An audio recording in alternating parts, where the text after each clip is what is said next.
Добар ден, го гледате неделното интервју на Радио Слободна Европа. Разговараме со Бујар Османи, подпредседател на ДУИ и поранешен министер за надворешни работи. Добре дојдовте, господин Османи. Благодарам на поканата. Зошто ДУИ повторно најавува протести? Вашиот лидер Али Ахмети кажа дека доколку екс-министерот за економија Крешник Бектеши биде обвинет за трагедијата во Кочани, тогаш тој, цитирам, ќе излезе на улици и нема да се врати се додека нема двојни избори. Мислам дека погрешно е поврзувањето дека заради Крешник Бектеши како име би излегле на протести. Крешник Бектеши е парадигма на селективната правда која што се води. Бидејќи тоа што се прави после трагедијата во Кочани е невидено во светски размери. Селективна етничка, партиска, политичка поларизација со цел да се заштитат своите по секоја цена.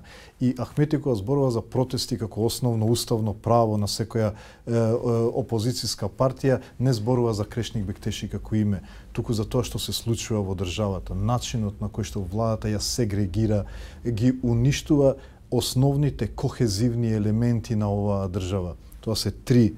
Рамковниот договор го напаѓа и се обидува да го анулира целосно.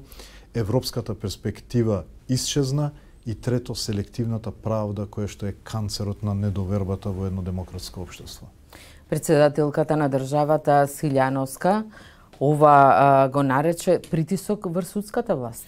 Председателката не реагираше кога премиерот најави дека ќе организира протести против обвинителството и против судството. Кога секој ден се заканува дека ќе разрешува суди и обвинители. Кога се однесува како обвинител и судија, заканувајќи дека албанците ќе ги влече за уши. Председателката одлучи да не ја реализира својата главна уставна улога, а тоа е да биде медијатор на различните политички и етнички позиции со цел да создаде единство. Таа стана гласноговорник на моноетничката доминација, гласноговорник на селективната правда, едноставно гласноговорник на партијата. И мислам дека таа функција веќе нема никаква улога, посебно не за албанците кои што веќе не ја чувствуваат како своја, и затоа е многу важно да се создадат механизми во кои што барем председателот ќе има елементи на прифатливост од страна на сите. Зошто ДУИ не излезе на протести кога беше осомничен Артан Груби? Видете, ДУИ е сериозна политичка партија, со голема поддршка, силна поддршка и силно влијание. Секоја наша одлука има сериозни реперкусии. И ние ги мериме сите наши одлуки, бидејќи не знаеме до каде тие можат да завршат. Има разлики помеѓу поединечни случаи, меѓутоа повторно ќе кажам, Али Ахмети го спомнал Крешник Бектеши како парадигма на селективната правда, а не како конкретно име кое што би предизвикало протести. И се разбира, секоја одлука поединечно би се анализирала.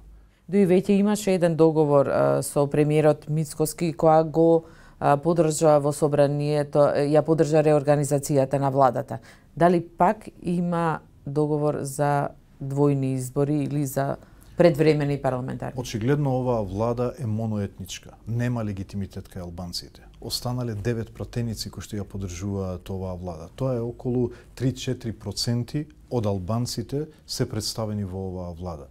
Значи, вие за прв пат имаме ситуација на моноетничка влада, која што не само е моноетничка, туку и системски работи против позицијата на албанците во оваа држава, против рамковниот договор, како што реков, најважното кохезивно ткиво кој што ја држи оваа држава унитарна. Значи, зошто некој работи против унитарноста на државата, преку овие три елементи кои што ги спомнав, рамковен договор, Европска унија и селективна правда, не можам да кажам. Меѓутоа, веројатно има некоја причина позади зошто некој упорно работи против елементите кои што не држат заедно, кои што го чуваат заедништвото и кои што го чуваат унитарниот карактер на државата.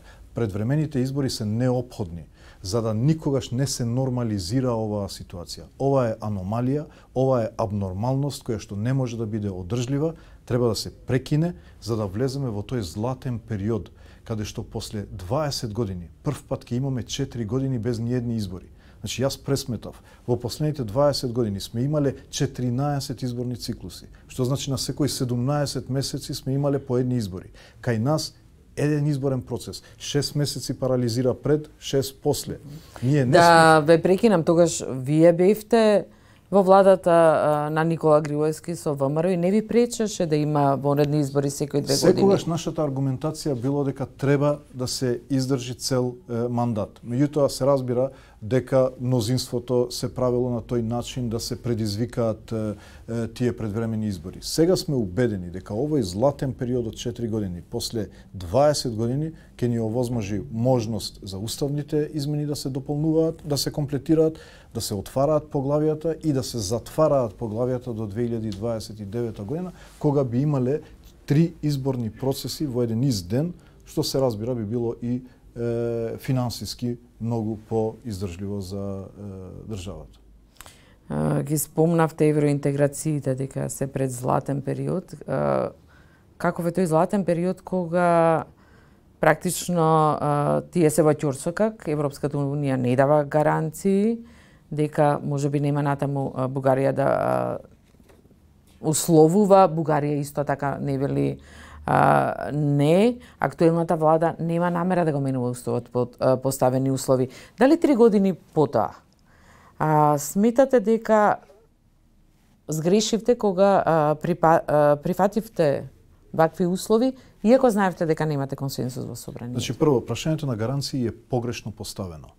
Да, треба гаранции, меѓутоа не треба да се злоупотребува за да не се создаде нов спор како со името по однос на овие апстрактни гаранции. Гаранции не треба да се бараат од Европската унија. Европската унија е колективно тело во кое што земјите имаат право на вето, вклучувајќи и Бугарија. Гаранции треба да се бараат поединечно од земји членки, значи од Германија, од Франција, од важни држави во Европската унија кои што тие треба да ни гарантираат дека нема да дозволат утре во процесот Бугарија да ја злоупотреби преговарачката рамка. Затоа гаранции да, но не на начин на кој што се злоупотребуваат преку апстрактен поим кој што само ќе создаде спор кој е нерешлив. Второ, дали требало да се прифати преговарачката рамка? Да, би било апсолутно историска грешка да се пропушти шансата македонскиот јазик прв пат во историјата да се запише во документ на Европската унија без никакви додавки. Вие, луѓето, заборавиле дека и во договорот за добро соседство македонскиот јазик е дефиниран како македонски јазик согласно Уставот, што значи дека е, заради тоа што Уставот вели дека се нарекува македонски јазик е таков, е административен. Ние отидовме преку договорот за добро соседство и во преговарачката рамка нема согласно Уставот. 90% од преговорите со Бугарија беше за таа формулација, за да се додаде согласно Уставот или звездичка во дефиницијата за јазикот. Ние тоа го решивме 100% на наша сметка. Но не успеавте да изгласате уставни измени. Ова е многу важно. Ние да не ја прифативме преговарачката рамка. Прашањето за јазикот ќе беше отворено и во ваков нов политички контекст сигурно немаше да има такво решение. Ние кога увидовме дека тоа е златна шанса и не смее да се пропушти, се разбира дека прифативме. Второ, направивме најважниот стратешки шифт на дебатата со Бугарија. Од историско-идентитетски корпус на прашања во малцинско-човекови права. Две се елементите на малцинско-човековите, пакетот на малцинско-човекови права. Уставни измени и акцијски план за малцинства.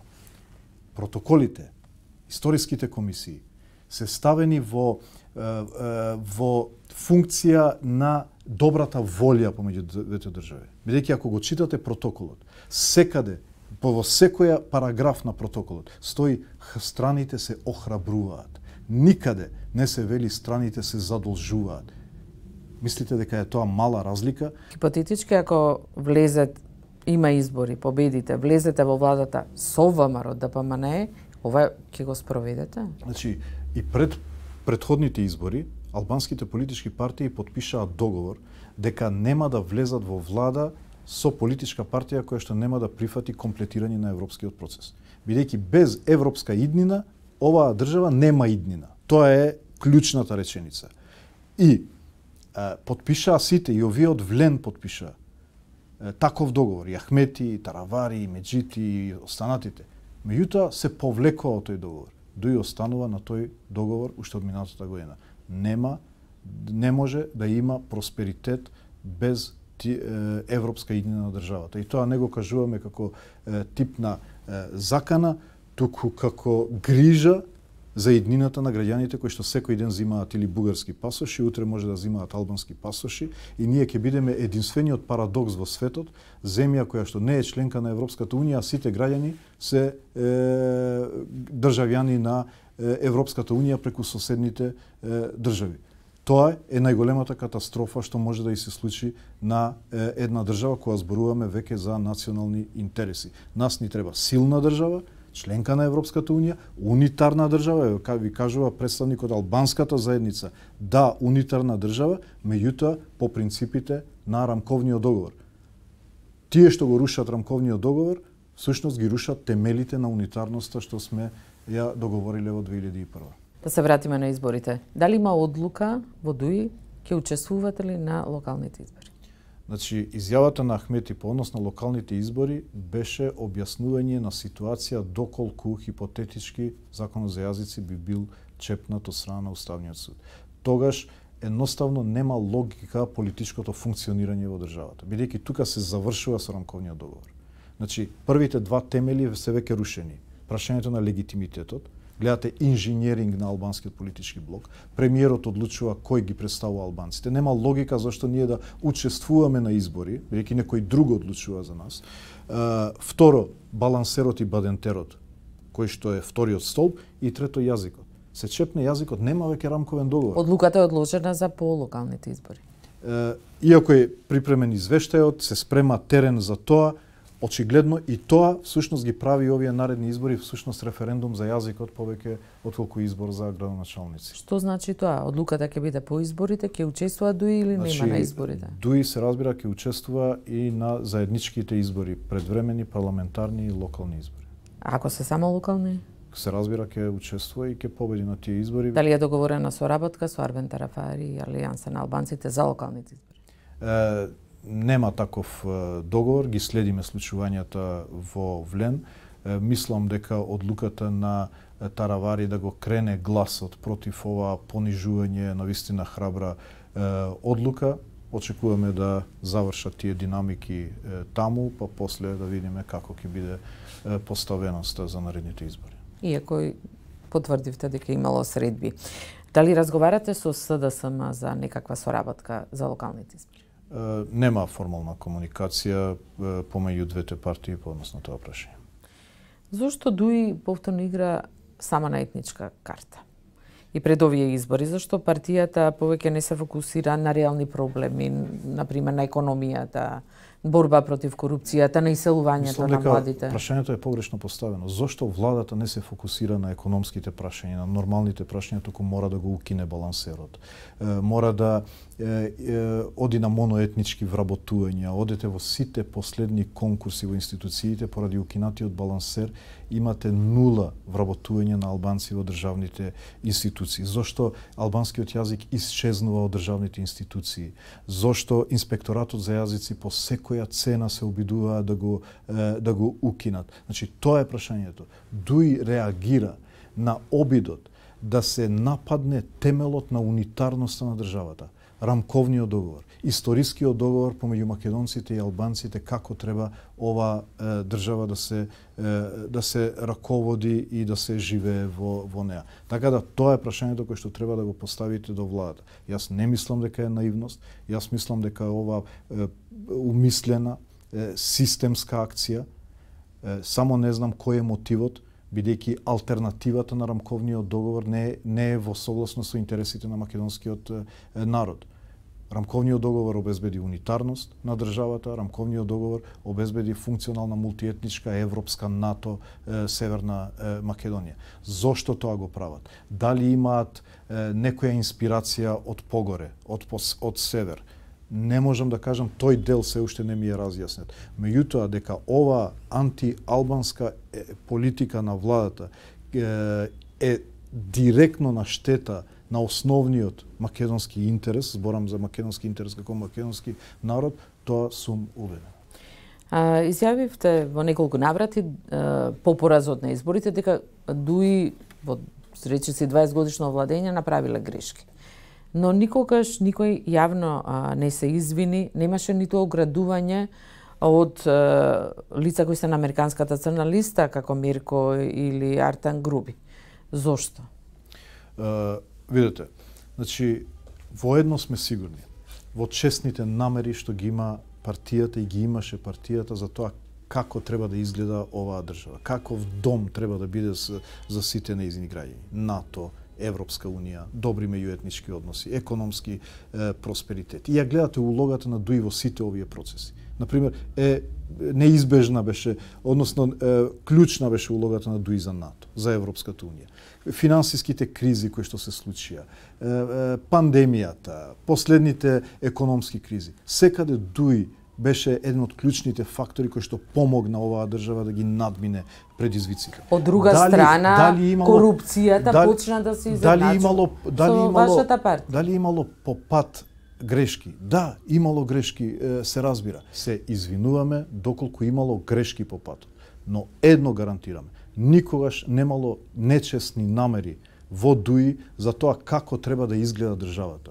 Проблемот со политичките партии е што суштинските разлики во тоа која е нивната визија за државата. Во однос на ДУИ, никој не треба да се сомнева во визијата на ДУИ за оваа држава. А тоа е најважно што го ценат граѓаните. Бараме ветинг за сите. Од 91-а, за секој политичар. Да почнеме од претседателите на политичките партии. Ама сакаме ветинг, бидејќи ова е пропаганда, ова е лов на вештерки, ова е селективна правда. Албанците се криминалци. Секој што бара нешто, односно се жали за некоја неправда, се етикетира како криминалец, е дел од таа југословенско-српска стратегија во минатото. Во една нормална држава нема што премиерот да зборува кој е корумпиран, кој не е корумпиран. Има за тоа обвинителство, има за тоа судство. Значи, овде се води под принципот плукај по политичкиот противник, нешто ќе се залепи, посебно ако е кон албанците, бидејќи вашето гласачко тело повеќе се лепи на тоа плукање, меѓутоа толку е интоксицирана политичката сцена, толку е поларизирана политичката сцена, да едноставно изгледа ненормално да се живее во оваа држава. И затоа луѓето бегаат. Но трагедијата во Кочани покажа и каков систем вие создадовте, а веќе споменав, 20 години бевте во власт. Трагедијата во Кочани, начинот на кој што се третира трагедијата во Кочани е всушност парадигма на тоа што го зборувам сега.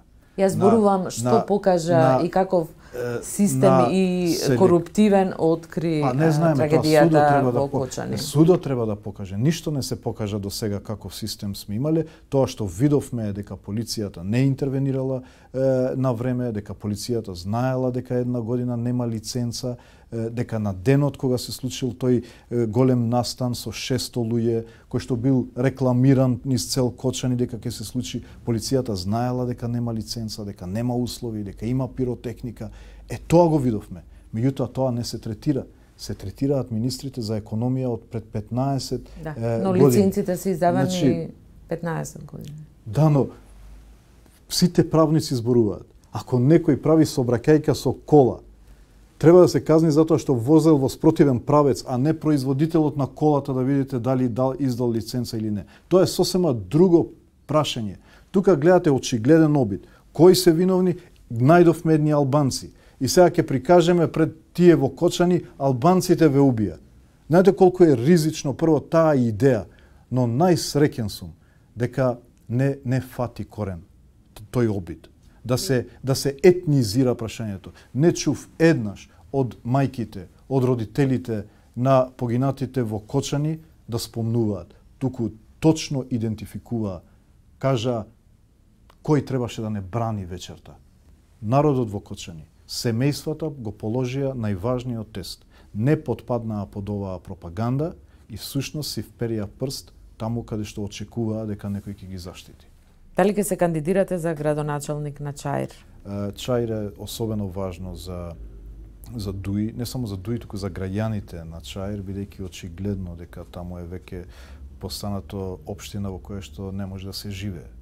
Имате 4 смртни случаи за месец дена, од кои што 2 убиства и 2 сообраќајни несреќи, И сите, ако ги анализирате, гледате дека резултат на урбаниот хаос, од неможноста таму нормално веќе да се живеат и да се живее и да се израснат деца.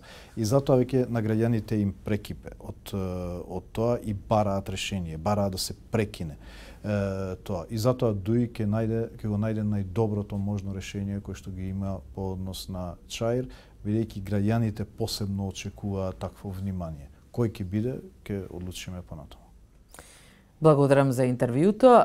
Тоа беше интервјуто за Радио Слободна Европа со Бујар Османи, подпредседател на ДУИ и поранешен шеф на дипломатијата. Благодарам на вниманието и до гледање.